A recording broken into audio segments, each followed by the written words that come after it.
Good morning. Today we learn about carbon cycle. Carbon is an essential element on earth. એટલે કે carbon જે છે એ એક આવશ્યક તત્વ છે પૃથ્વી પરનું. And plant and microbial cell contain a large amount of carbon approx 14 to 50% on the dry weight. એટલે કે પ્લાન્ટ અને માઇક્રોબિયલ સેલ હશે એમાં મોટા પ્રમાણમાં એટલે કે લાર્જ અમાઉન્ટમાં કાર્બન હશે. કેટલો તો કે 40 થી 50% હશે ડ્રાય વેટમાં. And due to photosynthesis atmospheric carbon fix in a green plant by a photosynthesis. એટલે કે ફોટોસિન્થેસિસ દ્વારા આ જે ગ્રીન પ્લાન્ટ હોય એમાં કાર્બન છે એ એટમોસ્ફિયરિક ફોટોસિન્થેસિસ દ્વારા ફિક્સ થઈ શકશે અને bacteria help to maintain the balance. અને એમને કાર્બન છે એમને બેલેન્સમાં રાખવા માટે બેક્ટેરિયા છે એ હેલ્પ કરશે. Food is a form by them serve as a source of energy for other animal or organic. એટલે કે આ ફૂડ છે એમને એનર્જી સોર્સ તરીકે મેળવવા માટે આ એનિમલ અને ઓર્ગેનિઝમની હશે એ શું કરતા હશે એમાં હેલ્પ કરતા હશે. Plants such as a tree and crop are often thought of as a principal CO2 fixing organism, but at least half the carbon on earth is fixed by microbes. એમાં પ્લાન્ટ એમાં જેવા કે tree અથવા તો crops જે છે એ શું કરતા હશે CO2 ફિક્સિંગ ઓર્ગેનિઝમ ત્યાં શું કરતા હશે એ CO2 ને એમને ફિક્સ કરતા હશે. પણ at least half of the carbon on the earth is fixed by microbes. એમાં અડધા ભાગનો કાર્બન છે પૃથ્વી પરનો અડધા ભાગનો કાર્બન એ તો ખાલી માઇક્રોબ્સ જ ફિક્સ કરતા હશે, માઇક્રોબ્સ દ્વારા જ ફિક્સ થતું હશે. Particularly marine photosynthetic prokaryotes and protist cyanobacteria એમાં લીધેલું છે. And particularly marine photosynthetic prokaryotic અને ફોટોસિન્થેસિસ એમાં એક્ઝામ્પલ તરીકે છે સાયનોબેક્ટેરિયા, પ્રોક્લોરોકોકસ અને સાયનેકોકોકસ અને ડાયટમ્સ. આ બધા છે એ એમના એક્ઝામ્પલ છે. And carbon is also fixed by chemolithoautotrophic microbes. Carbon છે એ આ કેમોલિથો ઓટોટ્રોફિક માઇક્રોબ્સ દ્વારા ફિક્સ થઈ શકશે. Carbon enter a common pool of organic matter that then be oxidized back to CO2 through aerobic or anaerobic respiration. એ કેવી રીતના જે carbon છે એ એન્ટર થશે કોમન પૂલ તરીકે ઓર્ગેનિક મેટરમાં અને that can then be oxidized back to CO2 through aerobic or anaerobic respiration. એ શું કરશે aerobic અથવા તો એનારોબિક રેસ્પિરેશન થ્રુ આ જે CO2 છે એમને પાછો ઓક્સિડાઇઝ કરી અને એમાં એન્ટર થશે. આ કાર્બન ડાયોક્સાઇડ ફિક્સેશન છે. આ જે CO2 છે એટમોસ્ફિયરિક CO2 એમનું ફોટોસિન્થેસિસ થશે. ફોટોસિન્થેસિસ થઈ અને શું કરશે પ્લાન્ટ ઓર્ગેનિક મેટર્સની જે છે એ યુઝ કરશે CO2નો અને એ પ્લાન્ટની છે એમનો યુઝ કોણ કરશે તો કે એનિમલ ઓર્ગેનિક મેટર. આ એ પ્લાન્ટનો યુઝ એનિમલની કરશે. પછી એનિમલ દ્વારા શું થશે કે soil organic matter in a plant and animal residues. તો જ્યારે પ્લાન્ટ અથવા તો એનિમલની છે એ એમનું જ્યારે મૃત્યુ થાય તો એ સોઇલમાં જ જવાના એટલે એ ત્યાં વળી જશે સોઇલમાં. પછી સોઇલમાંથી શું થશે કે સોઇલ મિનરલ્સ કોમ્પ્લેક્સીસ અને સોઇલનો બીજી રીતે હ્યુમનને યુઝ કરશે અથવા તો સોઇલ મિનરલ કોમ્પ્લેક્સીસ છે એમનો યુઝ માઇક્રો ઓર્ગેનિઝમ કરશે. માઇક્રો ઓર્ગેનિઝમ દ્વારા વળી CO2 છે માઇક્રો ઓર્ગેનિઝમ દ્વારા એમનું ડિગ્રેડેશન થઈ અને વળી પાછું CO2 બનાવશે.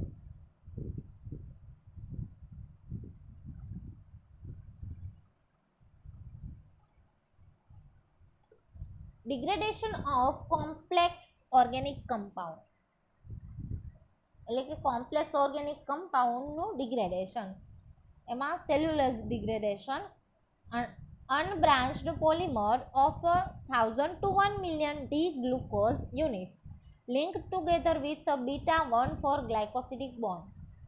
હવે એમનું ડિગ્રેડેશન કેવી રીતે થશે તો કે જે અનબ્રાન્ચ્ડ પોલિમર હશે જે 1000 થી 1 મિલિયન ડી ગ્લુકોઝ યુનિટ જેમાં હોય એવા અને એ કેમની હારે લિંક હશે તો કે link together with beta 1 four glycosidic bond. એ આ બીટા 1 ફોર ગ્લાયકોસિડિક બોન્ડ હશે એમની સાથે લિંક થયેલું હશે. આ અનબ્રાન્ચ પોલિમર છે આ એમના 1000 થી 1 મિલિયન ડી ગ્લુકોઝ યુનિટ છે એ.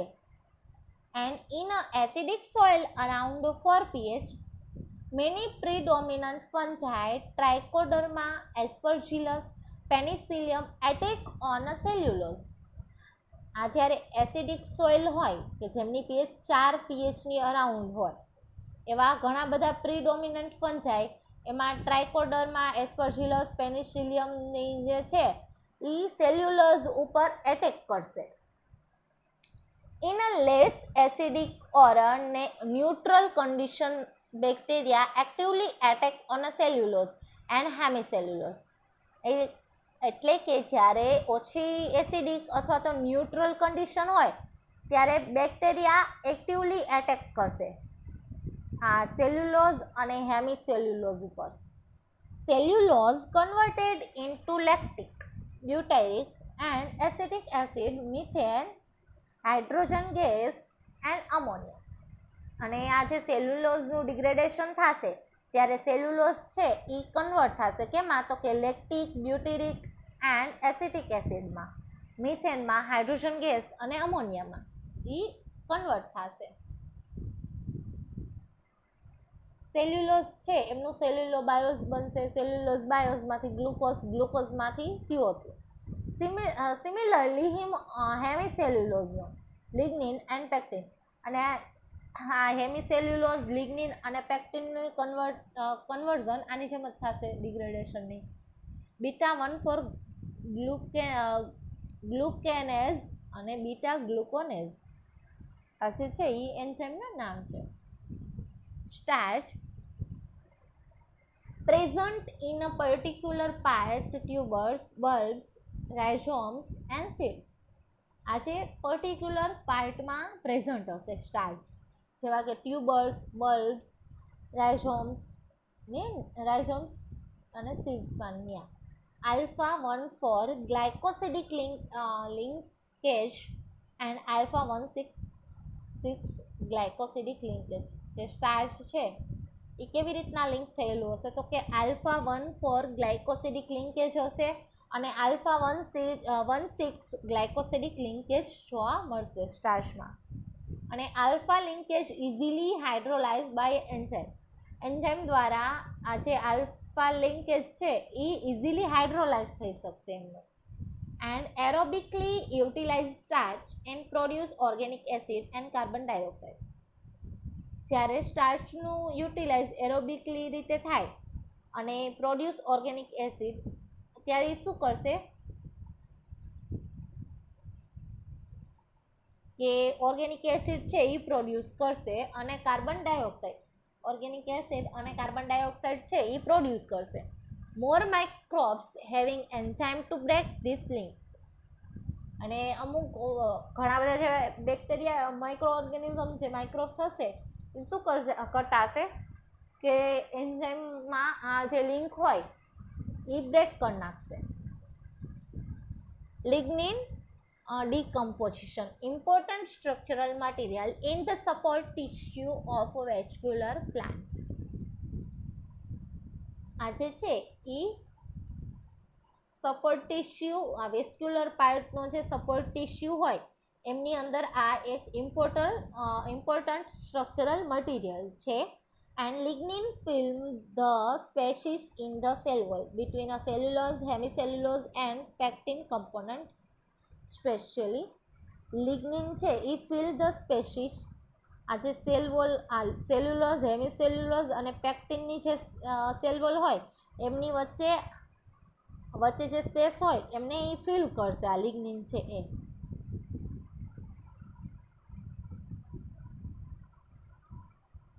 White and brown rots are mainly basidiomycetes. એમાં વ્હાઇટ અને બ્રાઉન કલરના રોટ જોવા મળે ને એ મોટા ભાગે બેસિડિયોમાઇસિટ્સના હોય. Lignin decomposition is a difficult. આ જે લિગ્નિન છે એમનું ડિકમ્પોઝિશન ડિફિકલ્ટ હોય છે. Peroxidase activity of certain bacteria and fungi make change in a methyl group or a ring structure. જ્યારે peroxidase actively of certain bacteria and fungi, bacteria અને ફંજાઈની અંદર પેરોક્સિડેઝ એક્ટિવિટી જોવા મળે જ્યારે સર્ટેન બેક્ટેરિયા અને ફંજાઈની અંદર, ત્યારે શું થશે કે મિથાઇલ ગ્રુપ અથવા તો રિંગ સ્ટ્રક્ચર છે એમાં ચેન્જ જોવા મળશે. Petroleum is a natural product resulting from the anaerobic conversion of organic matter under high temperature and pressure. આ જે પેટ્રોલિયમ છે એ એક નેચરલ પ્રોડક્ટ છે અને resulting from the anaerobic conversion of organic matter under high temperature and pressure. જ્યારે high temperature અને pressure high હોય ત્યારે એમાં શું થશે, ઓર્ગેનિક મેટર છે એમનું કન્વર્ઝન થશે, એનેરોબિક કન્વર્ઝન થશે ઓર્ગેનિક મેટરનું જ્યારે હાઈ ટેમ્પરેચર અને હાઈ પ્રેશર હોય ત્યારે. Principal factors limiting petroleum metabolism. આ એમના પ્રિન્સિપલ ફેક્ટર આપેલા છે લિમિટિંગ પેટ્રોલિયમ મેટાબોલિઝમના. The resistance and toxic component in the material itself. એ કેવું હશે કે રેઝિસ્ટન્ટ હશે અને ટોક્સિક કમ્પોનન્ટ હશે મટીરિયલની અંદર, અને low temperature, few nutrients, limited O2 availability. એમાં લો ટેમ્પરેચર હશે, અમુક એવા ન્યુટ્રિયન્ટ્સ અને લિમિટેડ O2 અવેલેબિલિટી, એટલે કે ઓક્સિજન છે એ લિમિટેડ હશે. The scarcity of hydrocarbon metabolisers. અને હાઇડ્રોકાર્બન મેટાબોલાઇઝર્સની scarcity. Humus formation and its important. Organic matter derived from a decomposition of plant and animals tissue by the action of various soil microbes. એટલે કે અલગ અલગ પ્રકારના જે soil microbe હોય એમના એક્શન દ્વારા આ જે એનિમલ ટિશ્યુ અને પ્લાન્ટની હોય એમનું ડિકમ્પોઝિશન થઈ શકે. અને ઇમ્પોર્ટન્સ ઓફ હ્યુમનનું ઇમ્પોર્ટન્સ શું છે તો કે improve a physical condition of soil like a bettering texture and water holding capacity and forming a reservoir of mineral nutrients. આજે એ શું કરશે કે improve a physical condition of soil, સોઇલની જે ફિઝિકલ કન્ડિશન હશે એમને ઇમ્પ્રૂવ કરશે. Bettering texture and water holding capacity. એ શું કરશે કે એમનું જે ટેક્સચર હોય સોઇલનું એ બેટર બનાવશે, સારું એવું બનાવશે, અને એમની જે વોટર હોલ્ડિંગ કેપેસિટી એટલે કે એમાં પાણી સમાવવાની જે કેપેસિટી હશે એમને સાચવવાની એ સારી એવી બનાવશે. અને forming reservoir of a mineral nutrient. અને એ શું કરશે કે reservoir of a mineral nutrient છે એમનું ફોર્મિંગ કરશે. encourages the formation of air and water pore species, hence maintain an appropriate air and moisture composition. A encourages કરશે કોનું તો કે formation of air and water pore spaces, અને hence maintain appropriate air and moisture. એ શું કરશે કે air અને મોઇશ્ચર કમ્પોઝિશન જે હશે એમને મેન્ટેન કરશે. Maintain a food chain and food web. એ જે ફૂડ ચેઇન અને ફૂડ વેબ હશે એમને મેન્ટેન કરશે. Warm up cold soil in the spring. એટલે જ્યારે સ્પ્રિંગ હોય ત્યારે એ